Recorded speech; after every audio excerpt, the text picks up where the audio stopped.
Well, I'm showing 8 a.m., so why don't we go ahead and get started and call to order here. We are convening the General Government Committee meeting of Wednesday, September 13th. The time is 8 a.m. For roll call, I am present as well as Councilmember Leah Dahlhoff. You're currently missing Councilmember Joan Cathy, but I'm sure she'll join in just a moment here. But we do have quorum, so to get started, let's go ahead and begin with approval of the minutes. Though actually, let's pause for a moment. Looks like Joan's logging on. Joan, can you hear us? Yes, I can. Okay. Well, we just hit 8 a.m. and we're getting started. First thing is approval of the minutes from the August 9th, 2023 meeting. Is there a motion to approve the minutes? So moved. Second. Motion by Councilmember Dahlhoff and seconded by Councilmember Cathy. All those in favor, please signify by saying aye. Aye. Motion passes unanimously. And to now move into the substantive portions of our agenda and our 800-page packet for this meeting. Brad, I think you're going to walk us through this and start us off with the land use element. Yes, I will. And actually, we're slightly above 800 because we were asked to break the record. I don't think we did, though, so we'll just be aware of that. Eagerly awaiting till we get to a 4-digit packet. No. Yeah. The good thing is a lot of the all the material that was in the packet you'll be using for the next 2 years. So you don't, this won't be a one-off kind of thing. We have two different things we'd like to present today, both related to the comprehensive plan update process. First is we want to give the GGC a background on the land use element as it currently exists, and also touch on some of the important things that we'll be reviewing as part of the update. We'll do a similar exercise with the housing element. These two elements, I think, are going to be the bigger drivers of the whole update. Obviously, we have a new element with the climate element to address and that sort of thing, but these will, the legislature paid a lot of attention to these. So we will, as part of the update as well. The intent of the presentation on land use is to sort of walk you through what the Growth Management Act goals are. We know that obviously the goals have been around since the 1990s. However, the legislation in the past couple of years has updated these pretty substantially. So I want to touch on those things that have been updated and how we're going to respond to that. I want to walk you through very quickly what the existing version of the land use element looks like. So I know Michael and Leetta, you have experience obviously with the Planning Commission going through this update process. You remember all that. More importantly, you probably don't realize, but some of your placards from those meetings are still in the fire training room. So if you'd like to have those at some point, let me know. But anyway, I think it's important that you have a little background on what the element is. So when we're referring to things, you can access those. We'll talk a little bit about some of the specific issues we'll be dealing with as part of the update. We'll also be talking about how this update will have to incorporate diversity, equity, and inclusion. The state has some very explicit guidance on how to do that. And I also want to discuss a little bit about the state guidance materials that were provided in your packet. So in the future, you'll be able to refer to those and find necessary information. There are 15 goals now for the Growth Management Act. When the GMA was originally passed, there were 13. The first two are sort of the fundamentals of growth management, meaning that the idea is to direct all of the growth into the urban areas to prevent sprawl. And also the important part of that first one is the fact that any kind of development needs to be tied to adequate public facilities and services. What that means is there's adequate water and sewer service available, as well as transportation facilities before development can be approved there. You'll also note as we're going through this, the 15 goals don't necessarily work well together. So we'll have a trade-off, or we'll need to be thinking through that, how we try to meet all the goals at the same time, realizing that they have different aims. Transportation, the biggest change here was the addition of the need for reducing greenhouse gas emissions and per capita vehicle traveled.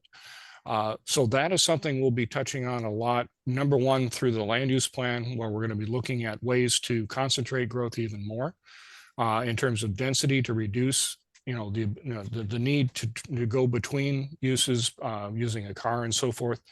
Also, this will be a big part of what the transportation plan update will be have to deal with, as well as our climate plan. So the whole per capita vehicle miles travel is probably an important key there.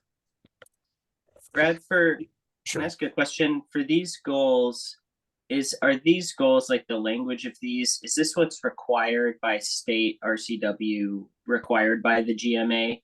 Yes. So if we wanted to be stronger or broader than these, like, we would have to do that in the language of the actual element, not in amending what the goal is. Correct. Okay. What is presented here is the actual goal language in the RCW. So yes, you're correct. We will probably go beyond in a lot of ways than how we achieve these particular goals. But you're correct. That's okay. Yeah, because the one that popped out to me is like transportation, where a lot of these have like very strong language. Like for number 2 here, we will reduce the inappropriate conversion. That's a very strong goal. But encouraging efficient multimodal transportation seems like that could be stronger. So it sounds like in the text of that actual element is where we'll build in more concrete policies or correct. goals. Yeah, and thank you. That actually brings up another point that as we're going through this, we'll also be looking at the language of our policies and goals to make them much more active. You're correct in pointing out encourage is a nice thing, but it's not as good as shall, I guess. Yeah. Okay. Thanks. Housing, again, we've touched on this a little bit already, but the plan for and accommodate housing affordable to all economic segments of the population, that is a new part of the goal. And what we've been given from the state is, in addition to our population allocation on the countywide level, we've also been given an allocation by economic groups, say under 30% AMI, under 50%, and so forth. And we're currently working through the process of allocating those to the local jurisdictions through a process that's involving all the staff from all the jurisdictions, including the county. We expect that process to be done by the end of October, and we'll be bringing that back to you in November to talk about that. It's a fairly high number.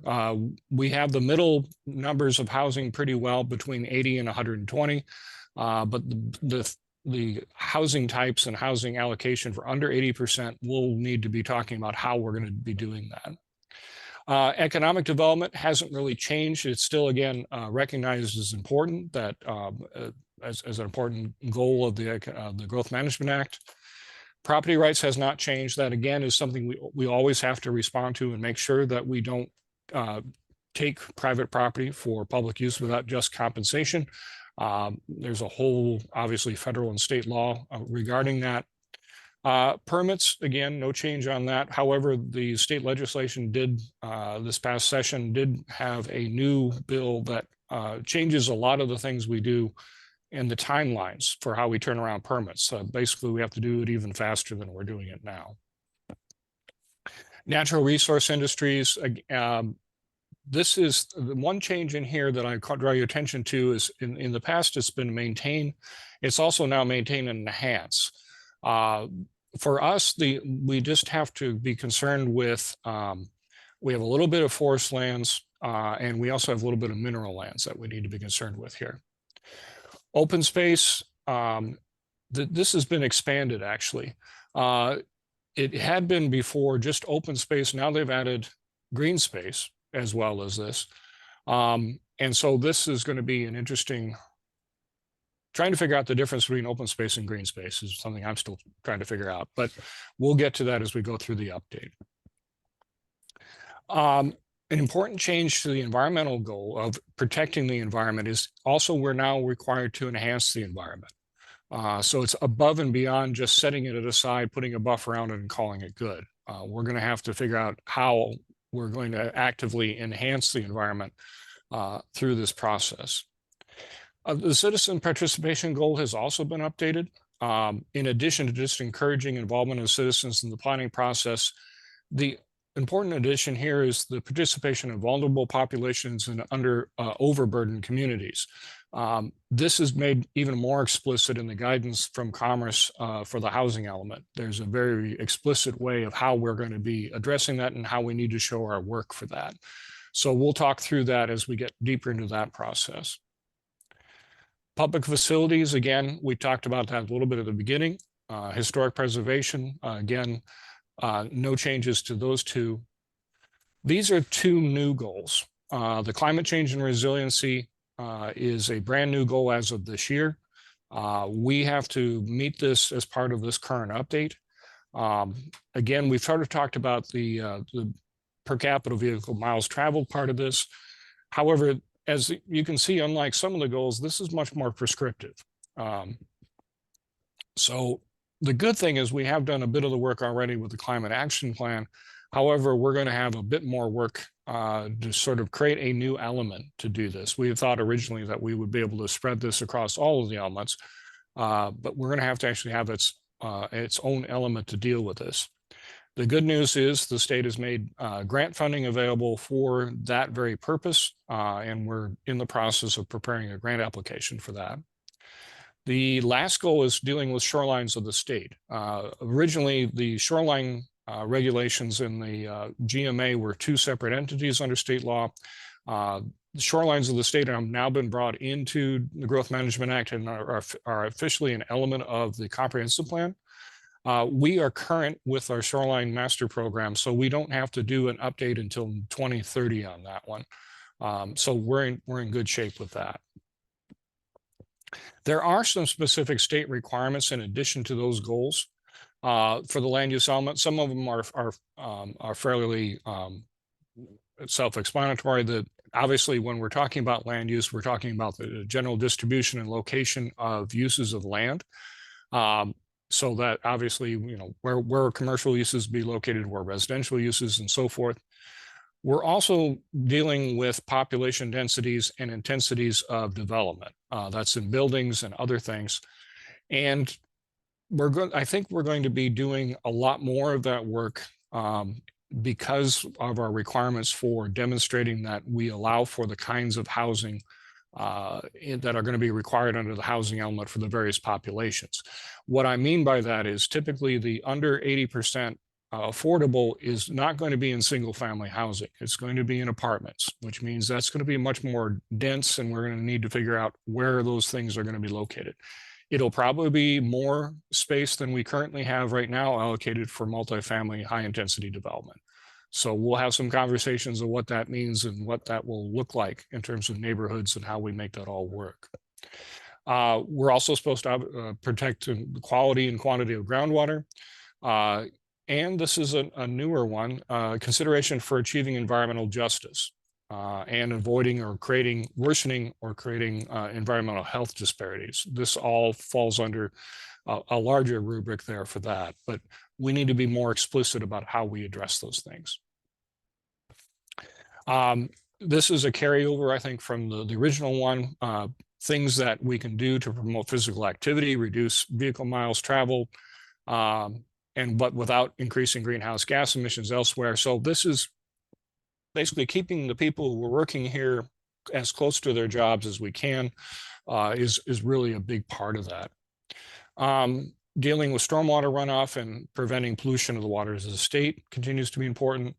And this last item is a new one, which we're dealing with right now with the Wildland and Urban Interface Code. But this is reduce and mitigation risk to lives and property proposed by wildfires using land use planning tools. So we'll need to think about on the policy level how this is going to be done in the land use element. The structure of the current land use element is pretty basic. I'm just going to touch on some of the things. So as you're going through it, you have an idea where to start looking. The introduction lays out all of, in there, it's sort of the foundational roadmap for the whole element. It ties on all the foundational plans. There are tables in each of the elements that if you have questions about where these particular things are coming from, you can refer to the table and go to those individual plans that are referred to as part of the land use element. We have our vision and mission statements. I don't anticipate we'll be changing those. I think those are still valid. The strategic plan goals will be changing because those are we look to the council's current goals and on the strategic planning side to help guide that. So that will be updated. We'll be demonstrating in here compliance with the individual GMA goals. We also have something just below that on the county level called the countywide planning policies. And what those are essentially the ground rules for all the jurisdictions in the county to develop our comprehensive plans, how those comprehensive plans are supposed to work with other jurisdictions, how we're supposed to cooperate with other jurisdictions for things like population and urban growth areas and annexation and so forth. So we'll be talking about that as well as in this section. There's also a section that deals with sustainable Thurston goals, which we're still under, and I think they're all still very valid. So we'll have a discussion as part of that. There are also parts in here that talk about how the plan would be amended, how we also allocate lands and so forth. These areas will be, I think, beefed up pretty much in a much greater extent than they are currently. Because I think we're going to have to shore our work a lot more because of the new state requirements. In Chapter 2, we get into designations and definitions. And first of all, that's establishing that our citywide future land use map is sort of the graphical implementation of all the uses in this particular element. One important thing that I'm going to throw out there that I think we're going to be looking to move towards is on the, as you're aware, when we go through an amendment process, say for a piece of property in the city, for the most part, the citywide future land use designations and the zoning designations are the same. What that means is anytime if we have a minor change, say somebody going from a single family low to a single family medium, that requires an approval through the council and a pretty extensive process that takes about a year to complete. Our proposal is that we move away from the one-to-one relationship between the comprehensive plan designations and the zoning to something much more broad. So in the future, the proposal would likely be we would have a low-density residential comp plan designation that would encompass everything that you would currently see for our single family low, single family medium, and in our RSR zones. And what that allows us to do is have a lot more flexibility in making changes as needed to reflect the market to achieve our affordable housing goals, and also add and subtract additional specialized zoning categories that achieve the goals of the comp plan in ways that we may not have seen at this particular moment, but we might want to do in the future. Current descriptions of all those uses are also found in Chapter 2, as well as discussion of our design review, clustering, and so forth. In Chapter 3 of the element, we get into the goals, policies, and actions. And this is also an important component. Last night, we had a meeting with the Planning Commission. We discussed this particular section in detail. We are moving towards, I think, a different structure for the comprehensive plan that will pull out this section as its own independent section. So rather than in the future, you having to dig through the 800 pages, and I appreciate you, Michael, taking the entire comp plan with you on vacation. The idea really, and we had an example from the city of SeaTac where their whole policy document for the land use side was about 38 pages. The important thing is that included all the implementation, meaning who's going to be responsible for doing this, how we're going to measure it, all those kinds of things, which I think we don't currently have in our plan. So we're going to be looking at adding that. Also in the plan, currently our land supply analysis, this will also carry over, but it'll be a separate part from that golden policy document. We also have a whole host of appendices with the land use element that we don't necessarily have with the other things. Probably the most important one is the neighborhood appendices, which provides a great deal of information for the individual neighborhoods in the city on breaking down the land use and actions and so forth on the neighborhood level. This is important because, again, the comprehensive plan document is, as an adopted document of the city, important when we do permitting And if there are issues that we have with a large development and so forth, and the comprehensive plan says we should do this, we can definitely use that as part of the permit review process. Other documents, I think that and part appendices that may be of interest, we include obviously the countywide planning policies, as well as the sustainable thirsting goals and actions.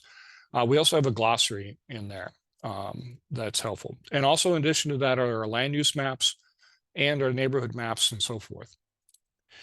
You can find our current element online. This is the link to it.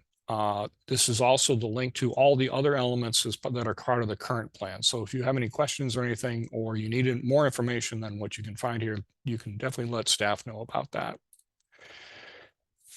Commerce has produced a great deal of guidance materials that I think would be very useful. And I'm going to just highlight a couple of them for the land use side. The first is the Urban Growth Area Guidebook. And then the second is the periodic update checklists. Both of these are available online, and there's also additional information available online at these websites. The first one, the Urban Growth Area Guidebook, actually what it covers is not obviously our urban growth area, which is the part of the county that we have potentially be annexing into over the next 20 years, but it also covers the entire city. So it talks about how we do population forecasts, how we do fiscal analysis for urban services to make sure that what we are forecasting in terms of population can be provided for, and how much that's going to cost, and what kind of choices we're going to have to make for that. It's from 2016, hasn't been updated since then, but to be honest, it's still current. So that it's a good document to start with. The periodic update checklist will be basically is the document we have to file with Commerce with our update, demonstrating that we've met all of the state requirements, and it's only about 38 pages in length. It covers both our comprehensive plan and our development regulations. The version that was included in your packet is the one that Commerce published earlier this year. It does not reflect the recent 2023 language. I talked with Commerce staff yesterday. They're going to be providing us with a newer updated checklist that encompasses all 12, 13 bills that passed this session. So you'll have that as well. That's an important document because basically it's our show your work document. In addition to those guidance materials, I'll draw your attention to Puget Sound Regional Council. The Central Puget Sound jurisdictions are a year ahead of us on the update. So that means that they've been fighting a lot of these battles already, so we can see what they've done and then either run in panic or take their advice and do something different. But the important thing is they produced a lot of different guidance materials, presentations and so forth that are really good at sort of walking you through some of the bigger things that we're going to be talking about here. In addition to that, MSRC has their comprehensive planning update webpage with documents throughout the state for all different issues. Very briefly, phase one is the process we're in right now. We're going to be starting community outreach this fall. We'll be talking a little bit further with you about the schedule for that at your October meeting. We're working through the gap analysis right now and also the data collection side.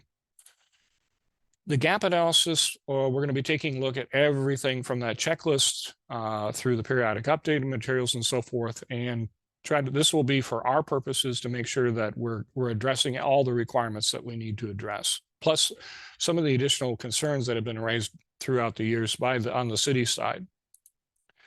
I'm not going to touch on all this. I want to draw your attention to topics for upcoming meetings for the GGC. So there was a concern, I believe, that we weren't providing you with enough stuff. So we're going to just obliterate you for the next few months. I hope you enjoyed the process. Next month, we're going to be diving into the development code update process. So in addition to the comp plan update, we also have to update our development code at the same time to reflect the changes that have occurred. This will cover a whole host of things related to housing, and we'll try to get into detail with you on that. We're going to take a look at the new climate element and also the existing conservation elements in November. Austin will be talking about the economic development plan and what he thinks we were going to be updating as part of that process, as well as our lands for public purposes, which is water, sewer, and stormwater, and our utilities element, which is private utilities, electric, cable, etc. And then Mary Heather will be joining us in January to talk about the transportation plan update. Next year, we'll continue our community outreach. We will be having individual briefings on the elements as we develop new language and talking through those both with the GGC and the Planning Commission. These schedules are pretty full for the next year to deal with that. And then phase 3, the legislative process, we're going to aim for fall of next year to start the adoption process for all of this. This is a very aggressive schedule. So we have a deadline of June 30, but we're going to see how well we can line everything to make sure this gets done in time. Talked a little bit about our next steps for the GGC. I also want to mention that for the City Council work session on October 24, we're going to do an update for all the council members on where we are in the process and the big issues that they should be aware of as part of this. So we'll be scheduling these as needed. If you as the General Government Committee feels that there are issues that we're talking about that we need to pull back and have discussed with the full council at a work session, please let us know and we'll get those on the schedule as well. For all written comments and so forth, you can send them to me, or we do have a periodic update email, complan@ci.tumwater.us, and we also have, and it's going to be active today, our comprehensive plan update website. That will have all the guidance material. It will have all the meeting materials that we've had, presentations, staff reports, etc., as well as a calendar for upcoming events. So any questions on the land use side of the update? I wondered who thought we weren't getting enough to do in our meetings. Well, there's just a general feeling that the council didn't have enough to do, or they weren't hearing enough from us. I think that was what I was hearing. Maybe you're just missing me and I just didn't, or missing our staff and you didn't realize it, but. Wow. I'm going to pay for that remark, aren't I? I just know it. Leota knows where I live, so I expect something. All seriousness, any questions on just the land use side of stuff? I guess I have a general kind of overarching question. One of the things we talked about some time ago was sort of the need to simplify and shorten some of the comp plan to make it more accessible to the public, so it's not as daunting as 800 pages appears on its face, or however long the full comp plan is, obviously. Yes. Longer.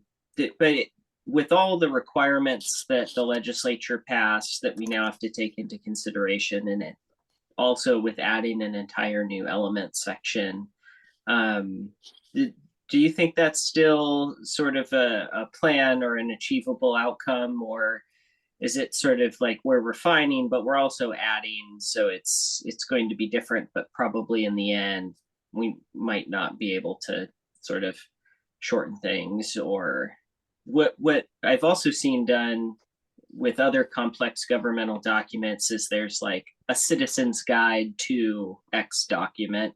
Right. That's sort of a summary that's more accessible. I guess I'm sort of curious what your thoughts are on accessibility and simplification for ease of consumption for the public.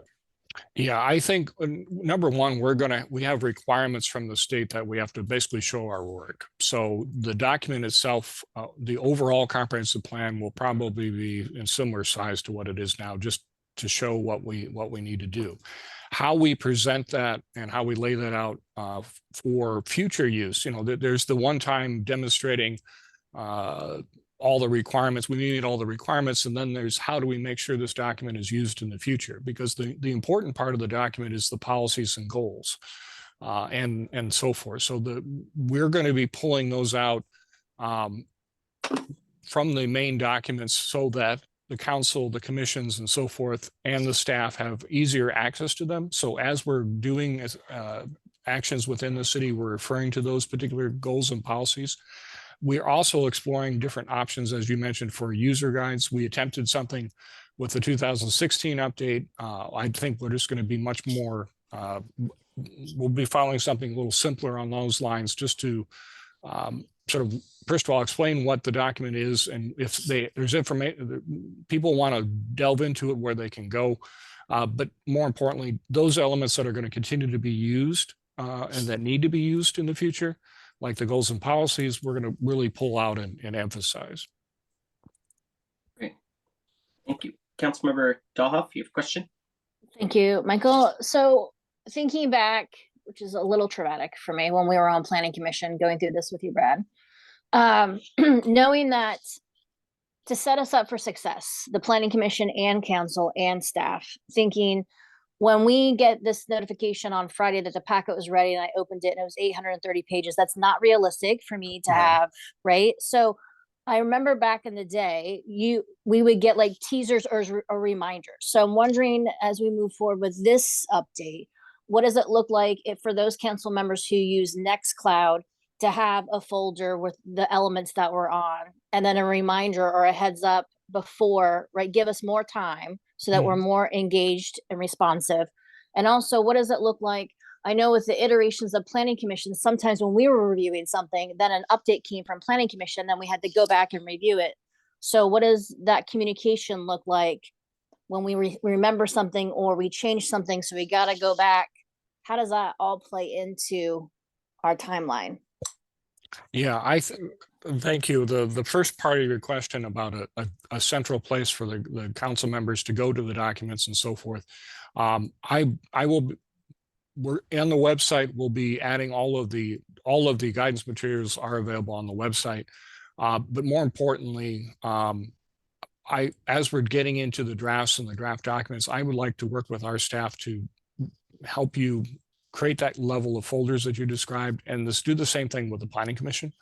I realize that for our purposes, we could have things ready early, but for our processes, we're just getting the packets out, is just sort of follows its own schedule, which is, it doesn't allow enough time, reasonable enough time, for you to reflect and look at things.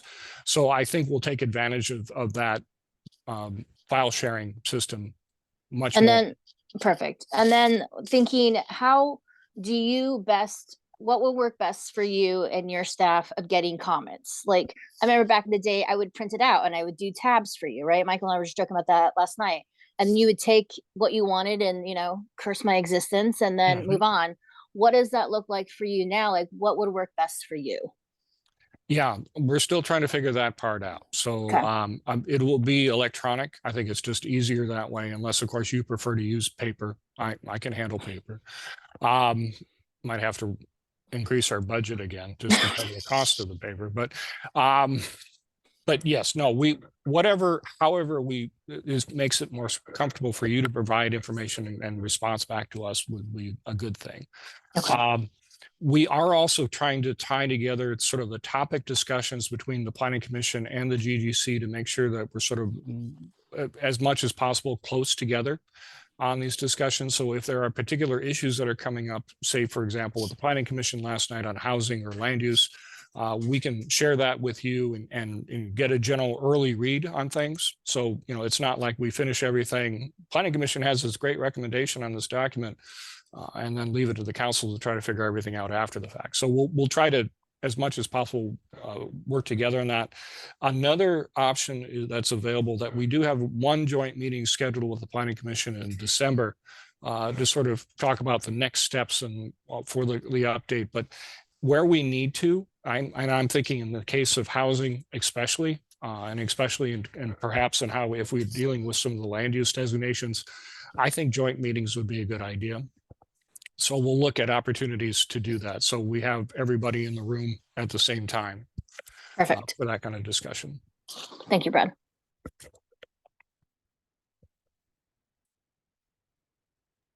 Any other questions before we move on to the housing element? Okay. Great. I think that's our next agenda item. Yeah, so I want to walk you through the housing element as well. This is, you're getting dumped on because you only meet once a month, and Planning Commission had 2 meetings to deal with this. So if you feel put upon, that's unfortunately the way it sometimes goes. We're doing a similar process here with the housing side. I want to sort of pull back a bit and talk a little bit about obviously the housing need. I don't think necessarily the council, as you should be surprised about this, since 2018, you've made very clear that affordable housing is a priority and a goal in the community. But I just want to share some information from the Department of Commerce on the recent information. So the Commerce is saying that we're going to need 1,000,001 new homes in the next 20 years statewide. And what this graphic below shows the breakdown based on AMI. You'll notice that there's the under 30 is a very substantial component. That's about almost 350,000 units statewide that we're going to have to deal with.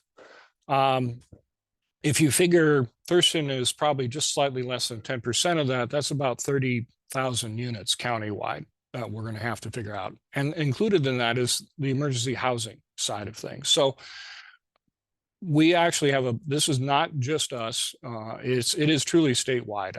We were at the planning directors conference last week. We were talking with staff in the Tri-Cities and elsewhere. They're all dealing with exactly the same issues in terms of not having enough affordable housing for everyone who lives in the community and how they're going to be achieving that.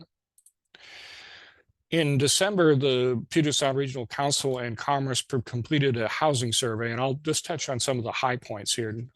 Number one, this was a statewide survey. The statewide survey also broke this down into Central Puget Sound and Eastern and Western Washington.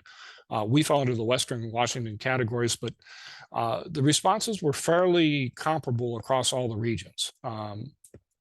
Number one, respondents said that reasonably priced housing was needed in their community by 83%. And then almost as much said more housing options were needed. And then housing costs were by far the biggest issue above traffic and above transportation. And if you've driven in the Central Puget Sound region lately, that's a big thing. Transportation has not improved. Rents are too high by more than 77%, costs too much to buy a home, 75%. So none of this really should be a surprise, but it is what's surprising, I think, is just how much this is a big issue, according to the surveys. I'm just going to move through this, but I think all of the full survey document is available. If you'd like me to send you a link to that, I can certainly do that. Another important thing to take away is that Moore agreed that more diverse and affordable housing types should be provided with the community, including things like middle housing, which we've been talking about for a few years, but I think we're going to be expanding more, not only because the state requires it, but also because it's just probably a good idea to cover those areas of the market that aren't being covered. Just a quick layering here. So again, just a reminder of how all this fits together. On the statewide level, we have the Growth Management Act that sets out the requirements. We talked a little bit about the countywide planning policies in the last presentation. Within the city, we start with our comprehensive plan, which through the policies and the land use designations set the broad framework. This is the area where the council and the commission have the most say. And this is the most say in the direction of where the community goes. As we move farther down here and end up with the permitting side, it becomes constrained under state law. So if we want to affect change, if there's a vision that the council members have, we really need to be including that as part of our discussion now as part of the comprehensive plan. Under that, obviously, our housing elements, and from that are derived or development regulations. So these 3 areas are the areas that are the biggest discussion areas for the city council. We talked a little bit about the housing goal previously, so I'm going to go through this very simple diagram that Commerce has provided, showing the entire new GMA framework for updating our housing element. I'll start by saying that, first of all, the new requirements come in 2 different ways. Number one, The green stars deal with housing needs requirements. Basically, that means what kind of housing is being provided and to what income group. The ones that are in that violet purple color are the new equity requirements that deal with racially disparate impacts. We have a set of requirements that we're going to have to meet as part of the update to the housing element that we didn't have before. The other thing about that is a lot of these things that we do in the housing element have applicability across the other elements. So we're going to probably be drawing bits and pieces of things we do in the housing element in terms of like the new equity requirements in throughout the whole process. So starting on this very top row, we start with the Growth Management Act. The Office of Financial Management gives us proper the population projections by county. Commerce gives us our housing need projection by county. And then Commerce has also provided an allocation tool and guidance. So we have our population projection already. It's through TRPC. It was part of the allocation process that was done in 2018 and 20. The numbers are essentially are still valid for us. Some other jurisdictions actually met their goal early. The housing need is the process that we're going through right now with the other staff. Dropping below that, we don't have the regional process. That's the PSRC process. It's an additional thing that we don't have. However, we do have our countywide planning policies, our population's targets and housing needs and so forth on the county level. On this bottom row is our responsibilities. We have, this summer, we've established our public participation plan, which is the guiding document for all of the update. And we're right now in this early phase here, this first column under the bottom, which is assessing housing needs. So first item that we have to do is establish projected housing needs consistent with the allocation. So once we get the allocation in the end of October, we'll be able to start figuring that part out. Then we'll be able to, we need to demonstrate that we have sufficient land for all those housing needs. So what that means is, do we have enough land for multifamily? Do we have enough land for middle housing and so forth? Another element as part of the equity requirements is we're going to have to be identifying areas where we have higher risk of displacement. And one part we're going to be allocating housing for future needs, which will probably result in changing neighborhoods. But at the same time, we're also going to have to identify what kind of changes those neighborhoods could be going through and who would be displaced because of those and how we're going to deal with that. The middle phase will be identifying barriers and limitation to housing production. We are not on the housing production side. All we do is basically zone the land that allows others to build. But the direction from the state is that we have to remove those barriers. So if someone wants to do something in terms of building a project or whatever, the limitations are not there. In addition to that, at the same time, we're going to be going through our policies and regulations to look for things that contribute to racially disparate impacts, displacement, and exclusion in housing. So there's two parts to that. And when we come to the policy analysis, we're going to be looking at some things that are, explicit things that deal with one neighborhood, say, in a different way than another, that don't necessarily make sense. We're also going to be looking for language that could be, that is not explicit, but may result in some things, such phrases as neighborhood character and so forth, we've discussed in the past.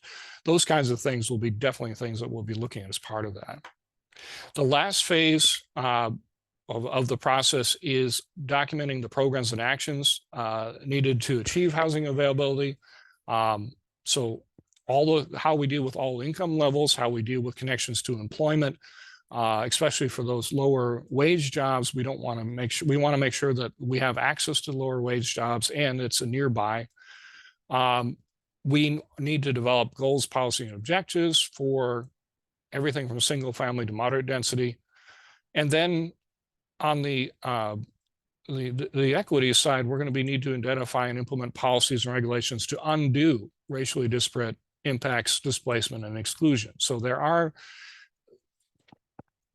things we're going to have to proactively do rather than just say we made a change, it's all going to be better. And then we also, again, have to establish anti-displacement policies. As part of the packet that you received, I draw your attention to two parts to that. Number one is the guidance on racially disparate impacts. I think that's a very important guidance document to take a look through. Commerce has laid out a very detailed process that we're going to have to follow to show our work for all of this. So I encourage you to take a look at that. The state requirements for the housing element, again, this is drawn from the RCWs. We have to, again, do an inventory and analysis of all existing and projecting housing needs for all income groups, as well as dealing with the emergency shelters and permanently supportive housing. We need to deal with housing preservation, and in addition to, obviously, development of new housing to accommodate our new population. To let you know, our population allocation, the population is slightly over 27,000 now. Our population goal in 20 years is going to be close to just over 37,000. So we'll be adding 10,000 people within the city. We'll be adding about 5,000 within the UGA. So that's our population projection on that. Obviously, housing element deals not only with, do we have multifamily, do we have single family, but we have all the other components of housing, and everything from government assisted housing to group homes and foster care and so forth. So we need to demonstrate capacity for all of these things. Again, we talked a little bit about economic segments of population. I think the important thing here is we talked about identifying barriers and removing barriers where we can, but also, again, the housing locations in relation to employment, where we can do that. The legislature has also put a special emphasis on accessory dwelling units to meet housing needs. I'm drawing your attention to that, not because I think this is going to be a huge thing in terms of changing neighborhoods or adding additional units. What it does mean is it changes the game a little bit about how we look at densities and intensities in zones. The new state regulations basically add accessory dwelling units by right of 2 of those units per lot. Those are not counted towards our density. So our density requirements, say in a single family low, are currently 6 to 9 dwelling units per acre. The accessory dwelling units could exceed that when looking at overall density. So what that means for the city is that we need to be planning our services in such a way that we not only plan for the highest density possible, but we also plan for the potential of adding those additional accessory dwelling units above and beyond that, which is an interesting and potentially difficult calculation that we're going to have to do. But just be aware of that, because that plays into everything that we have to do to pay for water, sewer, any of our services, police, fire, etc. So that's an unspoken thing that we haven't had to deal with to that level before. We've talked a little bit about the racially disparate impacts side of things already. There's a list of things that we have to do to achieve those.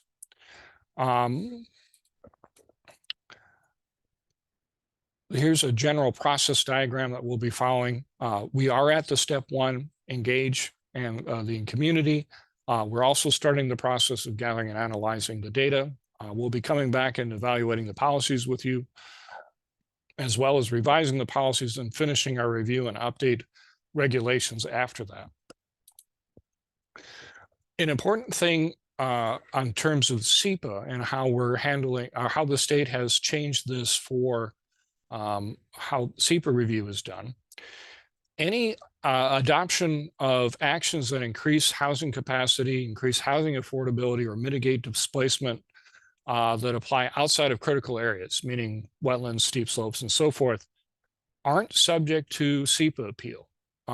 This is a big deal because if we make a change in our policies, if we make a change in our development code that is increasing opportunities for affordable housing, we cannot be challenged on SEPA grounds. That simplifies things, but also means that the community input and so forth is going to be necessary in other ways to try to make sure that everyone understands what's going on with that.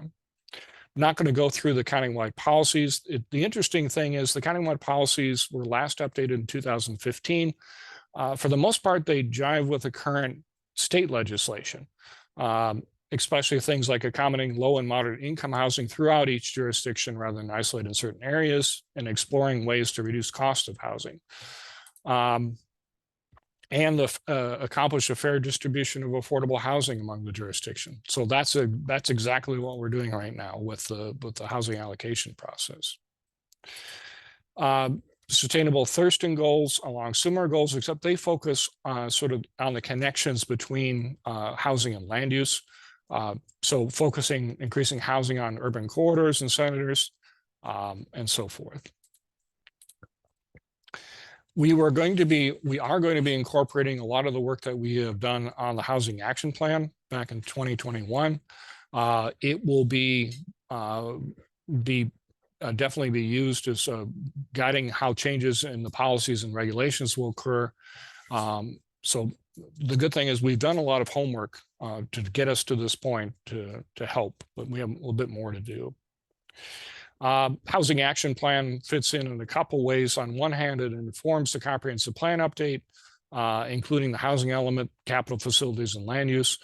And it also guides implementation. That includes not only development regulations, but also how the city spends in infrastructure, how we handle our permitting processes, how we charge for fees, including impact fees and so forth, and other housing programs. And that would be things that we do through the Regional Housing Council. The structure of the current housing element, the introduction is laid out very similar to the land use element, same kind of issues that are addressed there. We go into housing distribution. We talk a little bit about how investment is done in housing throughout the city. We do an evaluation of affordable housing needs. This is in the current document. This is, I want to say, very basic. This will be greatly expanded in the updated version. We have a section on housing goals and policies, and we assess regulatory barriers. Again, so this is not a necessarily new concept, but it will be done in probably much more detail than we currently have. Housing needs assessment, demonstrating we have a sufficient land and so forth, all part of the current document. And how we're going to be providing for future housing. So the current housing element, again, is found on our website at this web address. If you need any more information on that, let me know. Want to briefly touch on some of the Commerce housing guidance materials that I think are of use. The Commerce has published a lot of material on the housing and is continuing to do so. In fact, they just finished updating their guidance for updating your housing element from the draft last year to a brand new version at the end of last month. So we'll touch a little bit about that. So the things I think that would be most useful for the council to look at is, number one, this guidance for updating your housing element. It's no longer a public review draft. The final has been issued, and we've added that to our website. But that lays out the whole process I just talked about. All the requirements that we have, all the new state requirements that have come out this year are dealt with in that draft. The other document I would draw your attention to is this guidance for addressing racially disparate impacts. These two documents go hand in hand as part of our housing update, as well as this establishing your housing targets for your community. That's the process we're going through right now with the other jurisdictions. We can touch on that more in November, but I think these two documents are the most important ones to take a look at. Similar process for community engagement is the land use element, including all that. We are doing our initial element review. For the second meeting with the Planning Commission later this month, we're going to have Laura Hodgson, who's a senior planner with the Department of Commerce there. She will be giving a short presentation and answering questions. If you want a copy of that, or you want to see the recording for that, or if you want to cut short your work session and join us for the Planning Commission, that would be probably a good thing to look at. Similar structure, we have laid out a schedule for dealing with the update itself for next year, where we're going to be talking more about what the specific changes we're proposing. And then the legislative process, again, is similar to what we talked about for the land use element. We've talked about next steps already and our periodic update materials. Were there any questions on all of that I just dumped on you? To open it up, anyone have questions? The one I had is with that checklist, the periodic checklist. Are staff going to fill that out and then show us that along the way? Okay, perfect. Yeah, Thank and you. in fact, that's exactly what we're doing right now. Okay. We're going through that, identifying where we are with these requirements currently within the code, what we're going to need to update and so forth. That's sort of the background document that I think we'll be sharing with the council and the commission throughout the process, just to show how we're addressing specific needs. Perfect. I just looked at that. It's 33 pages. So Yeah, I overstated that. Sorry about that. But that was the old version. So One thing that did jump out at me in the section on the need for addressing the housing element was it talks a lot about availability of units and rents. And the statistic that always pops out at me and humbles me is I think it's for every $100 increase in rent that there's a corresponding 10%, I think it's 10% was Commerce's last estimate, increase in homelessness. That might strikes me as something that's also particularly relevant, because as we all know, as the tighter our housing market gets, the more expensive it gets, the more severe our homelessness crisis becomes. So adding something somewhere along the line about homelessness, which I know we do have a ton of stuff about homelessness in the actual language of the element, but I think paying particular attention to that seems relevant. But any other questions, folks, as we sort of wrap up? But this isn't necessarily the kickoff, but it kind of feels that way as we sort of begin embarking on this process in earnest. yeah, one thing I like to, we had a very good morning session that was entirely dealing with homelessness in the state. And the presentation was by a demographer from the University of Washington, looking at data not only within the state, but also throughout the country about what some of the levels of causes and so forth for homelessness. And what you identified in terms of a tight housing market and increases in rents and so forth, that was by far the strongest correlation of what puts a person on the street, especially in this state, even more so than the other things that can contribute to homelessness, like poor family situation or drug use and so forth. Just the fact that you couldn't afford to live somewhere was the highest cause, was the one that had the most correlation. So I think that's really important to keep in mind. Yeah.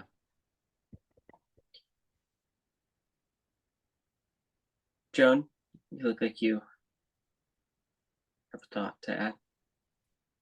As far as the rent thing is, so what we can talk about it, but what can we do about it? I mean, what's going to keep that from happening? You're correct, Councilmember Kathy. I mean, under state law, we can't address the rent control and so forth. What we can do is address things that limit supply, limit the ability of new housing to be built, with the idea being that the more housing is out there, the less likely we'll have this crunch between available units and population. So that's the part that we can focus on. It's an indirect way of trying to get at that rent increase side, but it's what we have available. You mean to have more housing available? Yep. Yeah, if we're going to be adding 10,000 more people in the next 20 years per projections, we're going to have more units, number one, to accommodate those people, as well as the existing population that we know we're not currently providing enough housing for. So the city's role is essentially just to provide the conditions for the market to respond and build the housing. And that's what our real focus is here. the thing is the people who are suffering under what we just said about rent and rent increases can't afford these newly built places at all. So Right. I don't understand how, I don't understand how this, I understand what we're doing and what our goals are, but we still don't hit the right population with the ability to be housed. Right. I think that there are two components to that. And I think you've hit a good point that the new units aren't the affordable units. The No. new units are essentially just expanding the overall supply in the community. So those older units become opened up. The people who are currently living in the older units can have the ability to move into something else, and those free up those other units to become the affordable units in the community. That explains that kind of the ability for the market for people to move in the market helps with the under 80% to probably down to maybe the 50 or the 30%. The building of, or the what we need to do to provide permanently supportive housing for the under 30% and so forth, that's a different thing. I think that's where we have to be thinking about how we work with the legislature and the state and whatever to say how we get the funds to build new units, because the market is not going to build them. It's going to be on the public side to figure that out. And as you and Michael have been following the discussion with Maple Court and the cost of providing that and all that, that's that discussion. I think that's where we need new units on the public side that we definitely aren't providing now. But And once there's rent, an article in the Olympian today that Maple Court already has 100 residents in it. Yeah. They said they're down to, I think, 10 open units, and they'll be filled by the end of next week. Yeah. Once rents get high and landlords get a certain level of rent for a place, it's not going to go down. So this idea that we build things and people who are currently in housing move up and somebody moves in, the level at which the place that you're moving into is possibly more than you're paying now. So that shuffle isn't guaranteed in a way.